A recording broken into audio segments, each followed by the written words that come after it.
much, Anisha. And when she completed the speech, I just remembered Thursday I attended a meeting in Bank of America, and they had the panel discussion. And in the panel discussion, we had a leadership team sitting there, and people were asking questions. And then one team member from the audience asked one of the managers, does Toastmaster made a difference in a person apart from communication and leadership? And she immediately replied, see, leave communication leadership. I see people confident. I see all the Toastmasters in my team are very confident. Toastmaster develops confidence. We say we build leaders, communication, all that, leave it. And she did not take it here, she made it. That's a confidence. And the next speaker here is doing the same 10th project from Competent Communicator Manual, which is Inspire Your Audience. And I asked him, what is the limitless thing you did? And he said, I'm the yoga teacher, I'm just 25. It is a limitless thing for me. And what is the accomplishment you feel when you do it? And he said, long way to go, yeah, long way to go. And please put your hands together to welcome Aravind. Same up here. Adili. Sorry. I have done this all for your own good. If you still want to go out, be a fool and do those stupid things, I have no place in my family for fools. Get out of my house! Ladies, gentlemen, Toastmaster of the day. Do you know a person who was kicked out of the house by his father? Do you know a person who was called an idiot, a stupid, a failure, a moron, by his only family he loved? I know one such guy. His name is Vivekananda, son of Avinashi Appar, my father. My family saw him as a fool because of one mistake he did.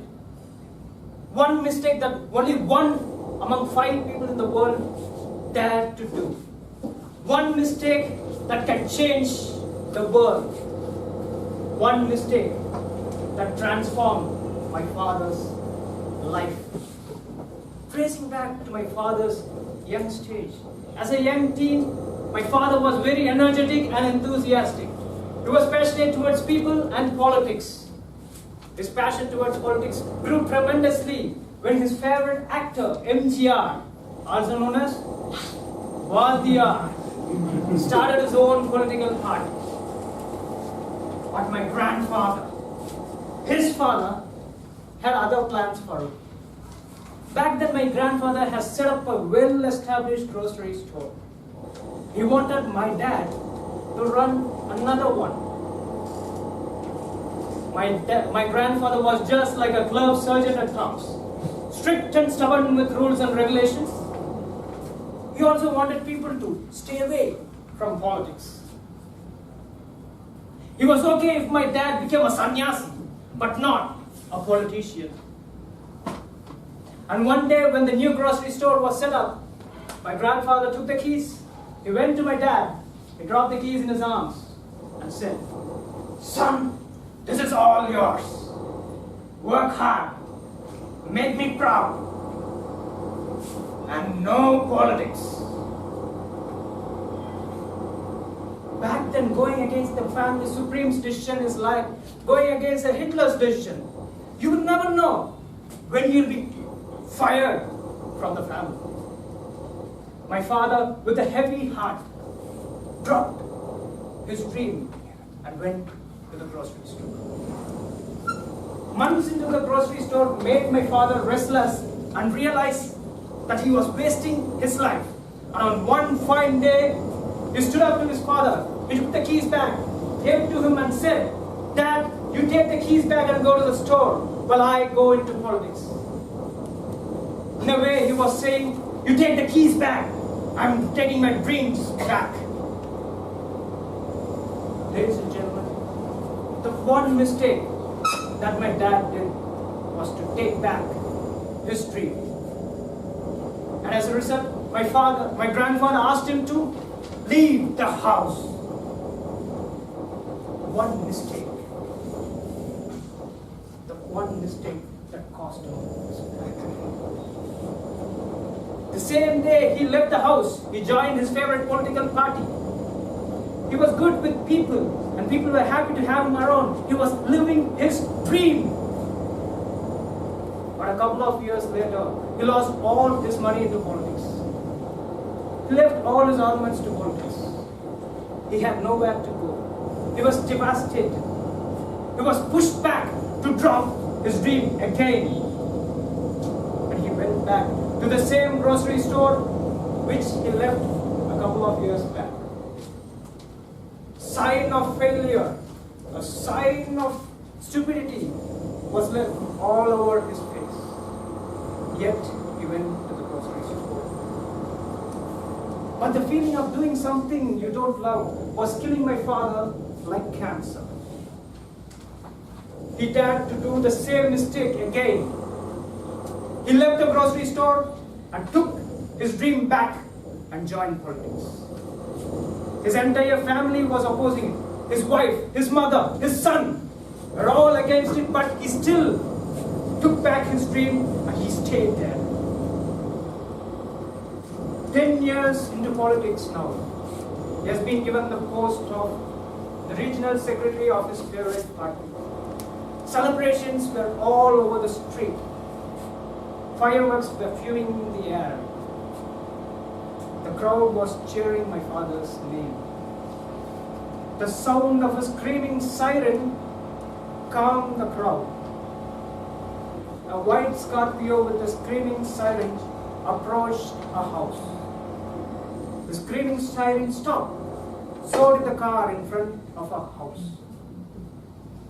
In front of the car was written, the district collector, with the Tamil Nadu government's emblem. My father came rushing out of the crowd. Out of the car came a gentleman wearing a nice safari suit and a serene smile. My father greeted him with his trademark smile. My grandfather was there in the crowd. And after all the commotion was gone, a supporter of my father went to my grandfather and said, "The collector has come not to treat for your son's new post, but to appreciate his selfless service to the local people there." My grandfather was moved by this great gesture. He, with trembling legs, walked towards my father. With a weak tone, he said, "Son, you have done a great job. You made me proud. Bless us." Tears were rolling down like Niagara Falls, not from my father's or grandfather's eyes, but my mother's and grandmother's eyes. It was a proud day for my family. The sign of failure transformed into a sign of success. The sign of stupidity was transformed into a sign of selfless service. Ladies and gentlemen, do we all have dreams?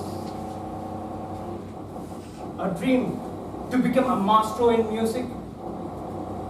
A dream to become the president of this own club. A dream to start your own startup. A dream to become the world champion of public speaking, or the dream to change the world, big or small.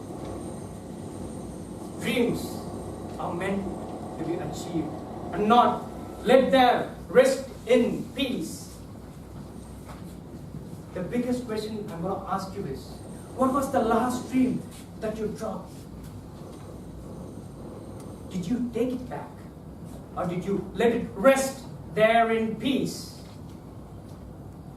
Long back, I had a dream to transform the lives of people around with my actions and words. And by actions, I meant yoga, India's gift to the world.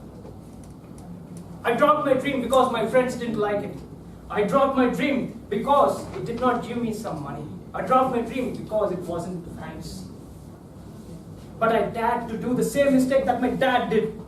I took my dream back and kept it to my heart. And here I am standing before you as a yoga teacher.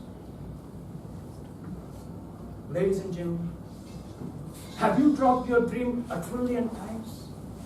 It is okay. It is okay if you have dropped your dreams a trillion times. Take it back again and again and again and again till you succeed.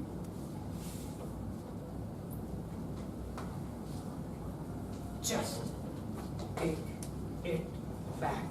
If you are still waiting for someone to remind you of your forgotten dream, here I am. Here I am.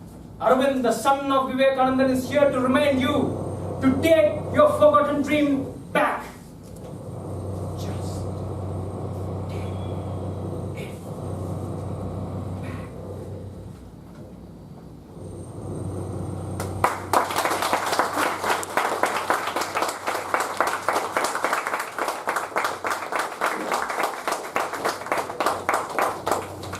What do you think, audience? With that yoga teacher, he can also become a politician, right? What a speech, Aravind. What a vocal, very fantastic, right? And the next speaker, I asked him, what is the limitless thing you did? And he said he had a competition with his friends when he went for a trip. And he has to go underwater. And he thought it is 32 seconds, I can stay only 32 seconds. And he stretched his limit and he stayed there till 82 seconds. I think I will die if I say that. And when he accomplished, he felt very amazing about stretching his limit. And the next speaker is Toastmaster Arjun. He is also doing project number 10 from Competent Communicator Manual, which is Inspire Your Audience. And his evaluator is Ashish. Being Bakra, Toastmaster Arjun. Toastmaster Arjun.